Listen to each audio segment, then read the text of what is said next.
It's so good to see you. I'm going to switch things up a little bit this week, and I am going to read you something different than the Magic Treehouse. I think there are a lot of those recordings out there, and this will give you some time to either catch up on those recordings or try something new. So as most of you know, that I have been on an owl quest for most of quarantine, and I finally saw one yesterday in my friend's backyard. She actually texted me. First thing in the morning, I woke up and just ran right over there, and I got to see my owl. So today's story is kind of related to my owl quest. Where are the night animals? It's a book by Mary Ann Fraser, and it is published by Scholastic, who has given us permission to read their books to y'all over quarantine. So thank you, Scholastic. Here we go. Where are the night animals? To Mike. I don't know who Mike is. I don't know if I need my glasses either. Let's see. I might be able to see you better that way. The summer moon rises over the hill. A lone coyote howls. It sniffs the air. Then it begins its nightly hunting route.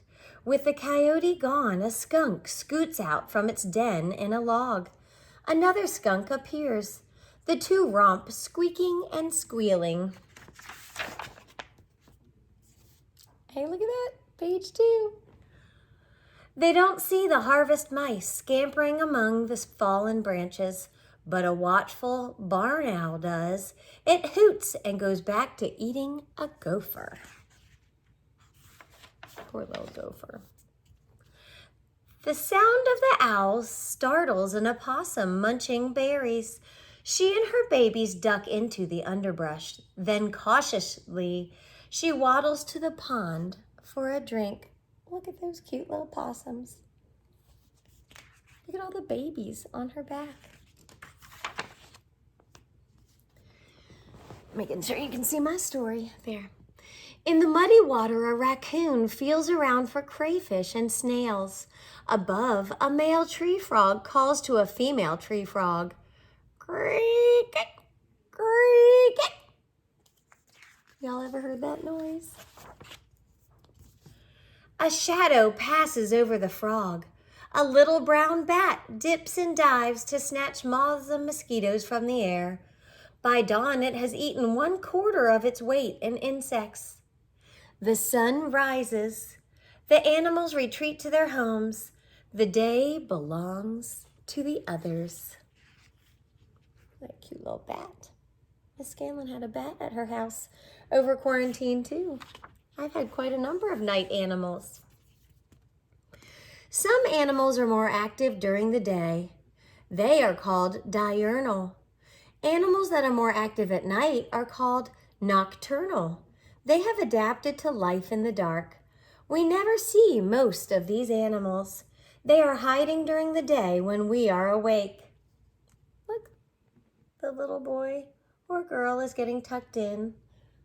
A bat is watching over here, and a little possum is just walking along the fence. With few people around after sunset, the coyote feels safe to crawl out of its den. It yips and yowls. From far off, another coyote answers. A skunk peeps out from its den and sees a beetle. It bounds towards the insect. The skunk's black and white fur blends in with the dark night. Many night creatures are black or gray. These colors make it hard for their enemies to see them. The coyote does not see the skunk, but its sensitive nose can smell it.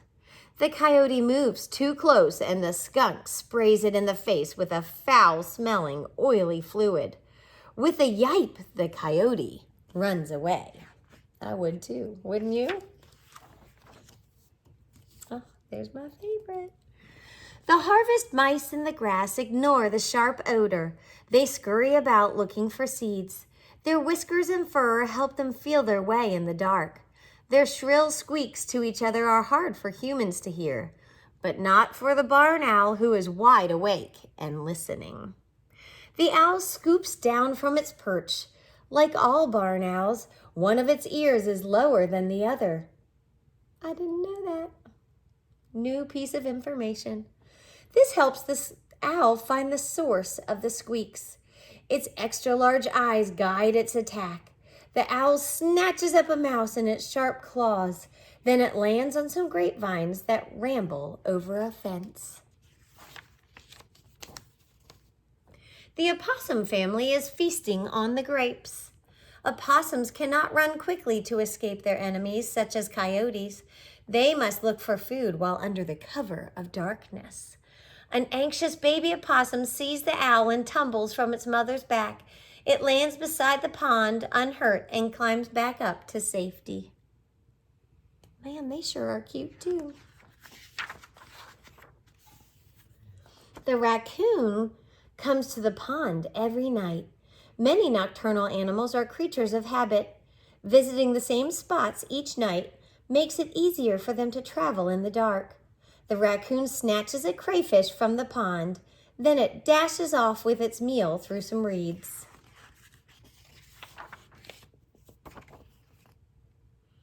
The tree frog leaps out of the reeds and lands on an oak tree. This small frog is an amphibian. Amphibians breathe through their lungs and skin. If they were active during the day, the hot sun would dry out their skin and they would die. Night air is cooler and moister.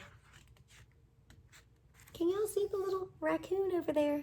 I didn't notice that at first on this page because there is a lot of darkness.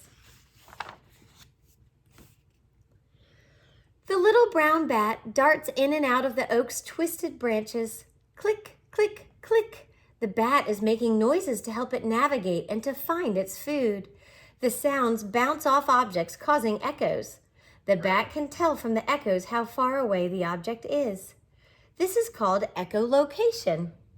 Some scientists think that bats become nocturnal to protect themselves from daytime animals. Other scientists believe that bats hunt at night so they do not have to compete with birds for food in the daytime. Interesting, huh? The moon fades from sight as the sun rises. The creatures of the night begin to seek out their dens and burrows. The animals of the day stir from their sleep. Sunrise and sunset are nature's busiest hours. A young raccoon passes a window. A child comes to the table for breakfast. The two meet through the window. You're never going to meet a raccoon in person. Then each goes its own way. The night shift ends and the day shift begins. The end. And at the end of the book, just like a lot of the books, it's kind of like a glossary where it tells you about each of the things that we learned. But I think this is a little bit bigger than a glossary. It has a real big chunk of information about each of the night animals, which I think is pretty cool. I hope y'all enjoyed the book, Where Are the Night Animals? You know, I am very interested in all the nocturnal animals, and I'm super excited to have finally found my owl. I hope you guys have a wonderful day, and I love you, and I miss you.